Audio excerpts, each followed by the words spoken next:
ఇద్దరు ఏక శరీరమంతులు, ఈ మర్మము గొప్పది. అయితే నేను క్రీస్తుని గురించి సంఘం గురించి చెప్తున్నాను. మెట్టుకు మీలో ప్రతి పురుషుడు తనను వలె తన భార్యను ప్రేమింపవలెను.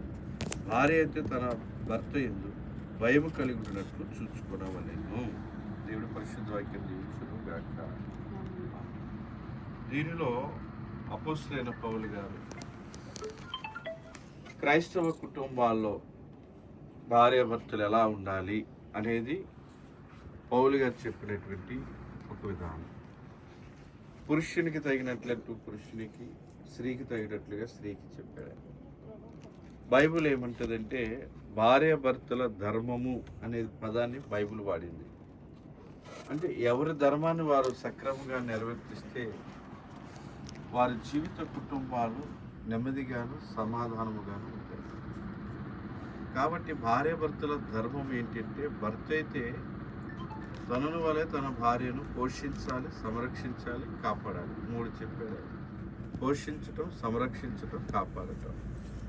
వీటితో పాటు అదనంగా చేయవలసిన పని ఏమిటి అంటే తనను వలె తన భార్యను ప్రేమించడం. మనలను మనం ప్రేమించుకున్నట్లు మన భార్యను ప్రేమించడం. ఇది చాలా లోతైనటువంటి ఆలోచన. అది నిజంగా ఒక పురుషుడు చేయగలిగితే తన జీవిత కాలంలో తన భార్య మరి ఏ విధమైన ఆలోచన లేకుండా తన భర్తకు ఎడల జీవించగలదు.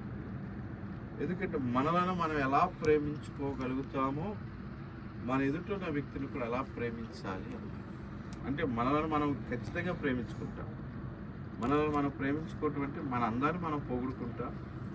అలాగే మనలో ఉన్న మంచిని మనం చెప్పుకుంటాం, మన మనస్సును మనం చెప్తాం.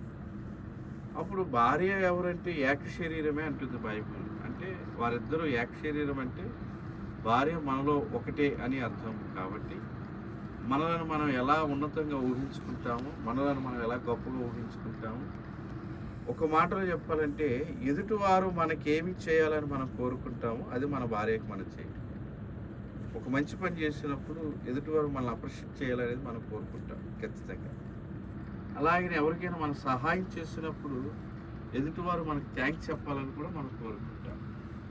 3వది మనం ఇతరులకు మేలు చేసాం కనుక వారు మన ఎడల విధేయత కలిగి ఉండాలని కూడా మనం అనుకుంటాం. ఎందుకంటే నేను మేలు చేసే కాబట్టి ఇదే తత్వాన్ని ఇప్పుడు తిరిగి చేస్తే అదే ప్రేమ.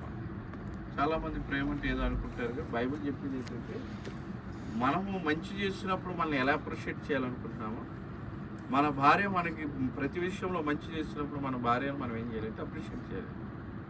2వది మనకు చేస్తున్న పరిచర్యకు మనం ఆమెకు కృతజ్ఞత భావాన్ని తెలియపరచాలి. అలాగనే తను మన ఎడల